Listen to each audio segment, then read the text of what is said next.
Нарисуем сегодня новогоднюю елочку в лесу. Для начала сделаем задний план. Для этого смешиваем синий цвет с немножечко черным цветом и, конечно же, с добавлением белил. Заполняем плоской кисточкой верхнюю часть нашего листа. Постепенно в этот же замес добавляем больше белого и можно немножечко голубоватого. Таким образом мы делаем переход от темных оттенков к светлым. Добавляем все больше белил, все больше голубого цвета и опять же переходим все ниже, заполняем наш листочек и получаем такой вот приятный плавный градиент.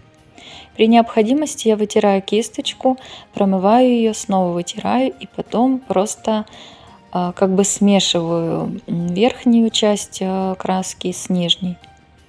Чем ниже мы опускаемся по нашему листу, тем светлее становится краска. То есть я просто добавляю туда все больше и больше белил. Но добавляю также туда еще и голубоватый, чтобы цвет не терял свою насыщенность.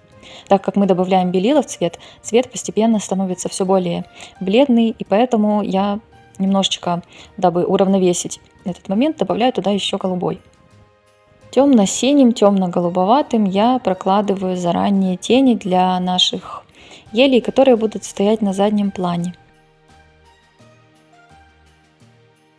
Этим же цветом добавляю немножечко неровности на наш снег.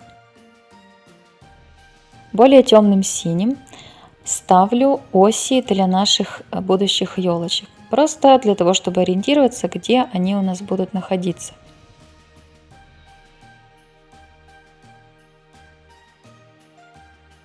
Этим же цветом, этой же кисточкой, хотя вы можете использовать какую-нибудь другую кисточку, это может быть веерная, это вообще может быть какая-нибудь круглая, или кисточка, которая не будет иметь какую-то определенную форму.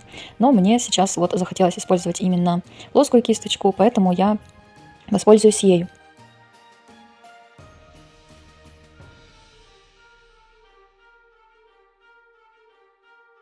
Самым бледным цветом я размещаю дальние ели. Даже есть ощущение, что наши деревья стоят в легком тумане.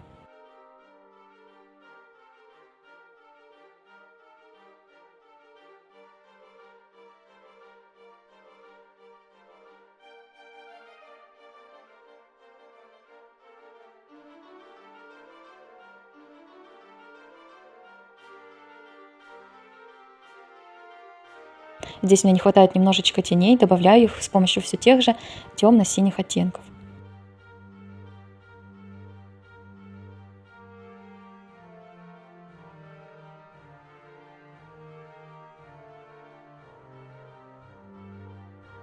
Смешиваю самый темный цвет, который будет у нас в нашей картине. Это черный и синий, без добавления белил. Той же плоской кисточкой назначаю ось нашей елки. Внизу остается примерно 4-5 сантиметров.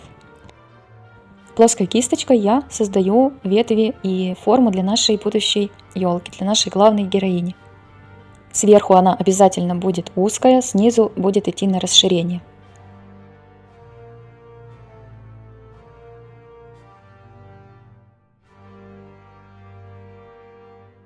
А внизу добавляю бледно-синим цветом тень под нашу елочку. С помощью большего количества белил сглаживаю эту тень для того, чтобы она смотрелась более естественно. Тень каждого предмета сначала темнее под самим предметом, но чем дальше она от него, тем становится она светлее. Хочется добавить здесь еще вот такие вот интересные элементики, следы, для того, чтобы создать ощущение, что здесь вот не только лес, но здесь еще кто-то был, кто-то ходил. Так вот создать ощущение присутствия кого-то. Это всегда будет смотреться интереснее.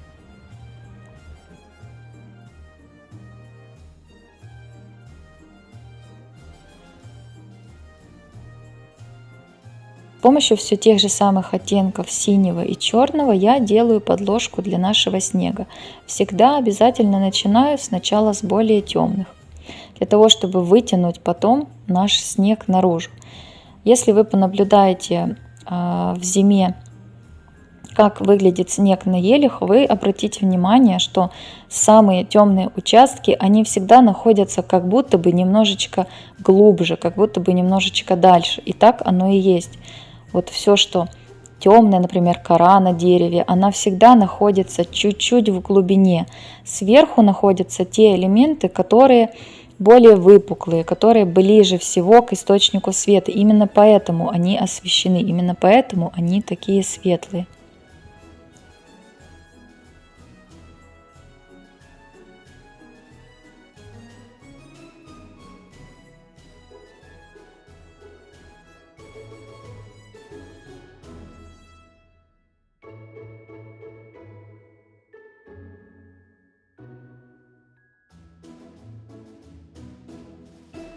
Здесь я заметила, что следы выглядят достаточно такие пестрыми, достаточно резкими, поэтому мне захотелось их немножечко приглушить, сделать более бледными. Для этого я беру небольшое количество белой краски, которую разбавила с водичкой, и вот таким вот образом просто ее наношу, а потом стираю пальцем. Сверху добавляю снег.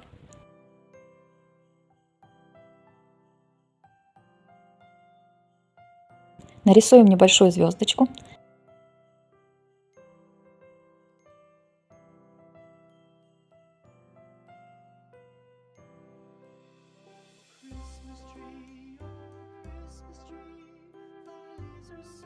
Конечно же, для того, чтобы украсить нашу прекрасную ель, я добавлю туда немножечко новогодних игрушек.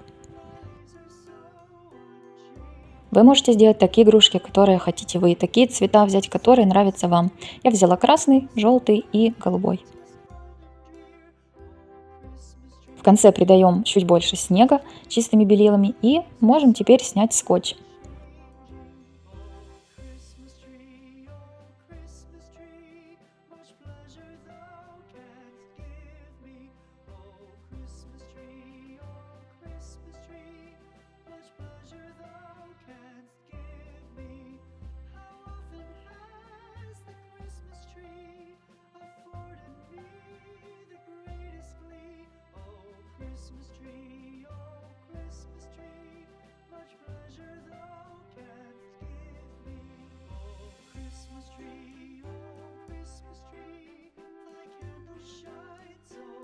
Наша картина готова.